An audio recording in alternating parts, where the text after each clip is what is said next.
శ్రీకాకుళం. ఈ పేరు వినగానే ఉత్తరాంధ్ర వెన్నెముక గుర్తొస్తుంది.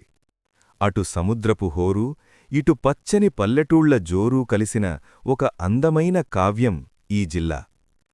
వంశధార, నాగావళి నదుల గలగలలతో నిత్యం కళకళలాడే ఈ నేల గురించి ఒక చిన్న కథలా చెప్పుకుందాం.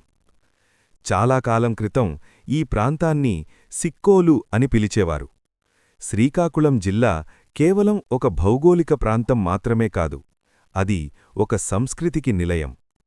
ఉదయాన్నే సముద్రపు అలల సవ్వడితో సూర్యుడు మేల్కొనే అరసవళ్ళి క్షేత్రం ఈ జిల్లాకి తలమాణికం.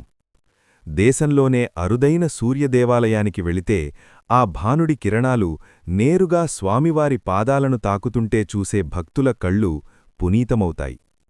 అక్కడి నుండి కొంచెం ముందుకు వెళితే పురాణకాలపు ఆనవాళ్లతో కూడిన శ్రీకూర్మం కనిపిస్తుంది. విష్ణుమూర్తి కూర్మావతారంలో కొలువై ఉన్న ఏకైక క్షేత్రం ఇది. ఈ జిల్లాలోని ప్రతి రాయి ఒక కథ చెబుతుంది, ప్రతి గుడి ఒక చరిత్రను గుర్తుచేస్తుంది. శ్రీకాకుళం ప్రజల యాసలో ఒక రకమైన అమాయకత్వం, అంతే స్థాయిలో ఆత్మీయత ఉట్టిపడుతుంది. ఏం నాయనా, బాగున్నావా అని వారు పలకరిస్తే ఆ మాటల్లో ఉండే మాధుర్యం వేరే ఎక్కడా దొరకదు. కళల విషయానికొస్తే శ్రీకాకుళం ఒక అక్షయపాత్ర. ఇక్కడి తప్పెటగుళ్ళు వాయిద్యం మోగుతుంటే కుర్రాళ్ల కాళ్ళు ఆగవు. జానపద గీతాల పరవళ్ళు, సామాన్యుడి కష్టసుఖాలను ప్రతిబింబించే పాటలు ఈ నేల సొంతం. కేవలం కళలే కాదు, పోరాట పటిమ కూడా ఈ జిల్లా రక్తంలోనే ఉంది. ఉద్దానం ప్రాంతంలోని జీడిపిక్కలు, కొబ్బరితోటలు ఎంత ప్రసిద్ధి చెందాయో అక్కడి రైతుల పోరాటాల చరిత్ర కూడా అంతే ఘనమైనది.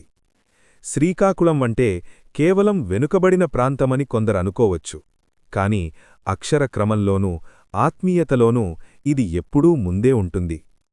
పచ్చని పల్లాలు, ఎర్రటి ఎండలు, నిమ్మలమైన మనుషులు, ఇది శ్రీకాకుళం కథ. తరతరాలుగా తన అస్తిత్వాన్ని కాపాడుకుంటూ ఆధునికతను ఆహ్వానిస్తూనే తన మూలాలను మరిచిపోని ఒక గొప్ప జిల్లా మన సిక్కోలు.